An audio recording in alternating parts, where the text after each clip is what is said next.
interesting to note, these guys played at Rushdown last night. Awestin hit him with the hot 3-0, but Karna's a student of the game. He'll go back and rewatch the VOD and see everything he's done wrong. He's got the opportunity to watch the VOD again. Let's see if he can maybe get a little bit of maybe he can fix the wrongs that happened to him last night. Karna is certainly a man who gains the knowledge of the past and uses it to better his future. Whereas Awestin, man, he lives in the moment. And this moment is one that's beneficial for Awestin. When you're dropping stocks like that, oh my goodness, you can't give someone like Awestin that kind of an inch. Yeah, you get the man an inch, it makes it a mile, and Awestin will definitely make it a mile. But let's see, Karna has a great ledge trapping all tonight. If he can somehow get him on the ledge, maybe, you know, maybe feed into the gimmick that swords do beat Ness. Now, There you go.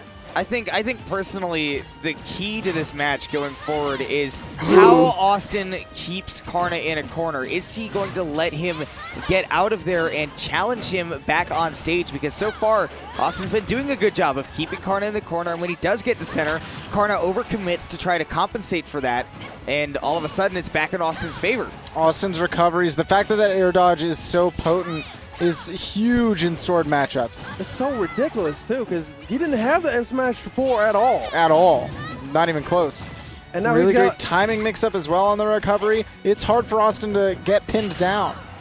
Capitalizing on the fact that Karna wanted to go out there and get the edge guard immediately. This time, going to be working out a little bit better for him as Awestin goes so deep, and too deep indeed, as Karna just scares him off with the power of having a sword. Oh, but runs up invincible, gets that up smash. Hey, sometimes you just gotta do it. Sometimes Sometimes a dynamo kick. Sometimes you just gotta do it. Sometimes it's, when you have that ability to, just run up smash, baby. We saw Bayo do it with forward smash and smashes 4. And now with the capability to do it with Ness, Awestin has been really abusing a lot of his smash attacks to him. Now His Karna, sword juggle. yeah, getting the juggle started, and we've been seeing it all night. Karna has been juggling people and doing an excellent job of continuing to get conversions once they're outside of that juggle threat zone. But Awestin, he's able to wiggle out of that. Now he's right back into a neutral situation as long as he gets out of the corner, and he's quickly able to push Karna back and even get something off of it in the process. And that was kind of scary, to be honest with you, because Awestin went up and shielded because he was expecting the LP out of shield, or LP out of disadvantage. So that means Karna has to look out for that in the later part of the sets. But the counter! Working great against that edge guard for Karna. Karna bringing this back to the last stock after dropping the first at, sub 30 to an SD. Yeah. An SD that completely was his fault, but looked like Karna said before. He might have watched the VOD. He might have gotten that download. He might have got what he's looking for to defeat the king. He has Awestin in the corner. He's backing up, though. He's giving him space. All right, very smart just to walk away from that. Avoid the PK fire shenanigans. Hit him with the tail, but that's not enough. Ortho's going to set up the ledge trap situation again. Air dodge, yeah, absolutely. Still stuck in the ledge trap situation. Karna loves ledge trapping. That's one of his favorite things to do in the world. Back throw, though, that's going to be the first game. Karna, though, was looking so strong. Yeah. I mean, especially going into the end near there, you saw that the punish game was so good for him that he was able to put Awestin into the air and then not let him down. And then eventually all he needed to do was toss him off stage. And that's curtains because of how strong tools that Lucina has once you're there. She definitely has some of the best edge guarding in the game. Especially against a character like Ness, whose recovery is so exploitable.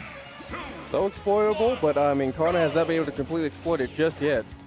But it's not over. He's only lost one game. If he loses one more, it's going home. But he can take this game and possibly potentially make it to a Game 3 scenario. God, it's so wild to me to see this kind of a set played in 2 out of 3. Yeah, it's so strange. But these players playing loser between Karna and Awestin gets 7. Yeah, both of these players technically got upset. This would be 5th. Oh, this will be 5th. Yes. As long as you make it into winter semis, you are guaranteed 5th or better. But, man, even then, that would be surprisingly early for pretty much either of these guys, but most certainly for Awestin, who has done nothing but win at these tournaments.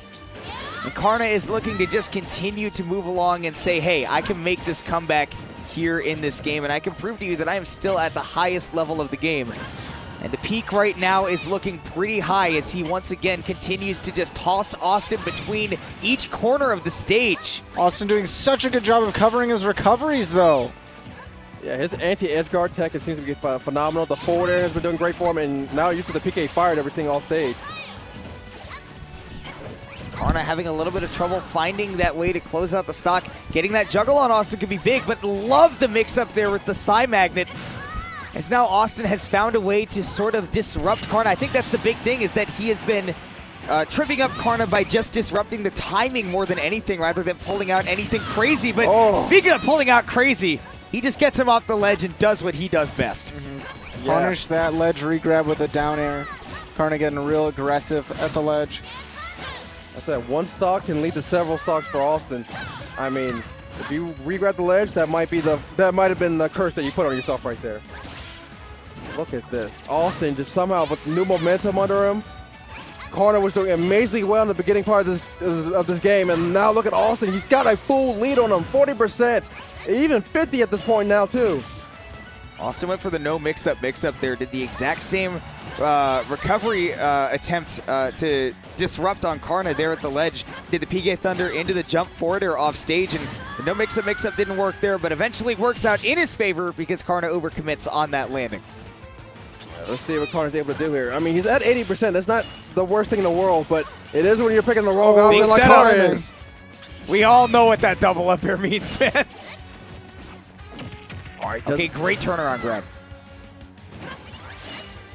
I love the early termination there from Karna, that he said, nope, not going to get greedy. I'm just getting the hell out of here. Don't want to get reverse edge guarded. Awestin done it many a time. All right, let's see what Awestin just holding shield. That's my man coming in for a bad button. Doesn't get the punish on the up B, surprising. Use the platform to mix him up. Karna going for a few of these antsy early dolphin slashes that Austin's been able to punish. Forward throw going to set up off the ledge again. Ooh, mixing that with the PK fire. I think most would have expected the Thunder there. All right, had to get back on stage. You can't take another one of those grabs, I feel like. Next one might actually potentially be death, but that's the ledge anyway. Ooh, wow, okay. Able to trap him after that spot dodge. Still had the side beat going. Yeah, a lot of the time in that situation, Karna had been going for a run-up grab, and Austin's spot dodges have been a big boon. Right throw won't kill him, but it's going to put him off the ledge. And he has to deal with all these PK damn Thunders. Untackable. Wow. Huge coverage there from Awestin.